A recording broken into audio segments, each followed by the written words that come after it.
কেটে নিচ্ছি, মাংস হবে বলে পেঁয়াজটা কেটে নিয়ে মাংসটা রান্না চাপাবো।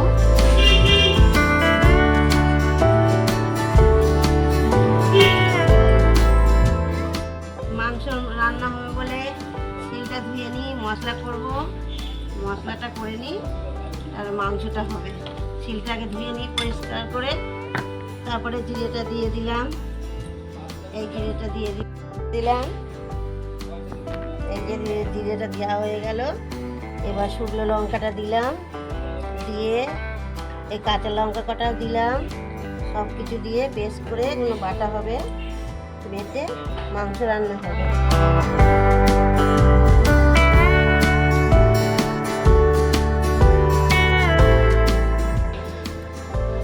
এইবারে মাংসের জন্য জিরে বাটা লঙ্কা বাটা হয়ে গেল। এবার আদা বাটাটা দেবো, আদাটা বাটবো, আদাটা বেটে নিয়ে এই রসুনটা দিয়ে দিলাম, রসুনটা দিয়ে দিলাম, রসুনটা বাটবো। এই যে রসুনটা বেটে নিই, রসুনটা বাটা হয়ে গেলে মাংস।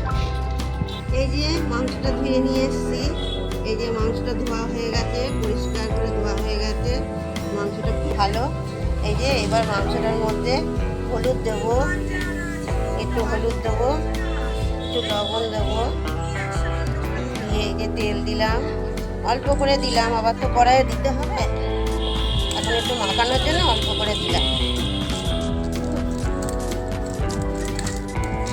এই যে মাখানো হয়ে গেলে খানিকটা পরে, আধ ঘন্টা খানিক পরে মাংসটা চাপাবো।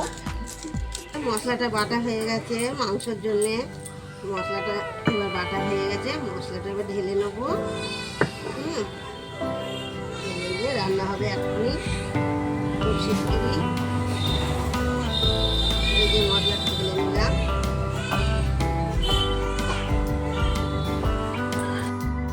কাঠের আঁকাটা ধরানোর জন্য কাঠ দিয়ে দিই, আঁকাটা ঢেলে নেবে, গলে গলে মাংসটা চাপাবো।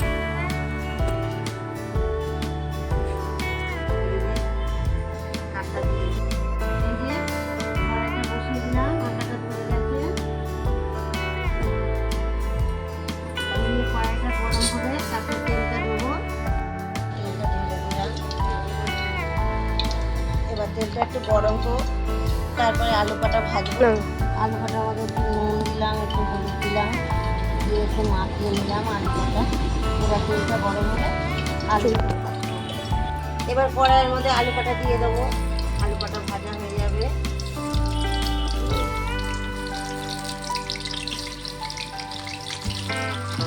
আলু কাটা তেলে দিয়ে দিলাম, এবার আলু কাটা ভাজা হয়ে গেলে তুলে নেবো। আলুটা ভাজা হয়ে গেল, এবার আলু ভাজাটা তুলে নেবো। এই যে তুলে নিলাম আলু ভাজাটা, এই যে আলু ভাজাটা হয়ে গেছে, আলু ভাজাটা হয়ে গেছে, তুলে রেখেছি। এবার জিরে দিয়ে দিলাম তেলের মধ্যে, জিরে দিয়ে দিলাম, এই যে তেজপাতা দিলাম, এই যে গোটা গরম মশলা, এই গোটা গরম মশলা দিলাম, এই যে গোটা গরম মশলা, এই যে শুকনো লঙ্কা ফোড়নে দিলাম, একটু চিনি দিলাম, এই অল্প একটু চিনি। এখানে পেঁয়াজটা কুচিয়েছিলাম, সেই পেঁয়াজটা ঢেলে দিলাম তেলের মধ্যে। এই যে পেঁয়াজটা সব দেওয়া হয়ে গেল, পেঁয়াজটা একটু ভাজা ভাজা হবে, পেঁয়াজটা ভাজা ভাজা হলে ওই যে মশলাটা বেটেছে, তা রসুন জিরে লঙ্কা বেটেছিলাম, এবার সেইটা ঢেলে দেবো। এই যে ঢেলে দিলাম, এই যে আদা রসুন সব বাটা হয়ে গেছিল, সেটা ঢেলে দিয়েছি। এবার একটু নেড়ে নিলাম, এবার হলুদ দিলাম, এই যে হলুদ দিলাম, এবার লবণ দিলাম, পরিমাণ মতন লবণটা দিলাম, যেটুকু লাগবে সেটুকু দিলাম।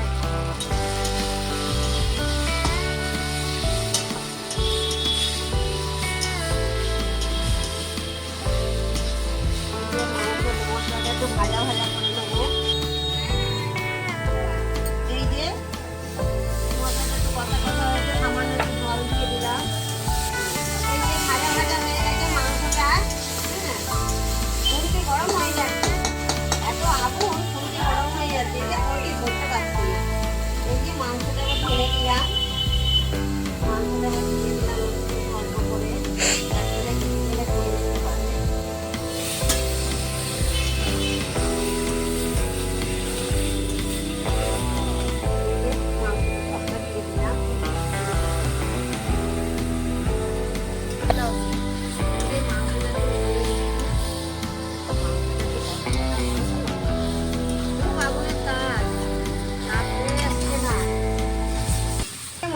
কষা হচ্ছে, মশলাগুলো সব দেওয়া হয়ে গেছে। এবার একটু লঙ্কার গুঁড়ো দিয়ে দিলাম যাতে একটু কালারটা ভালো হয়, দেখতে ভালো লাগে, তার জন্য মিট মশলাটা দিয়ে দেবো। এই যে এটা দিয়ে দেবো, এটা দিলে স্বাদ লাগে তরকারিটা। মিট মশলা দেওয়া হয়ে গেল, মিট মশলাটা এবার একটু নেড়ে নেবো, নেড়ে নিচ্ছি মাংসটা। এই যে আলুগুলো মাংস থেকে ভেজে রেখেছিলাম সেটা মাংসের মধ্যে দিয়ে দিলাম। মাংসটা আছে কষা কষা হয়ে গেছে, নেড়ে নিলাম। এবার নেড়ে নিলাম, মাংসটা খুব সুন্দর কষা হয়ে গেছে।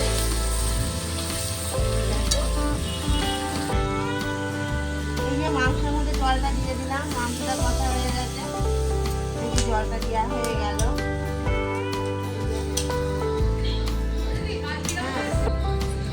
কালারটা কম লাগছে মাংসটা দেখতে, হলুদ লাগছে, একটু হলুদ দিয়ে দিলাম।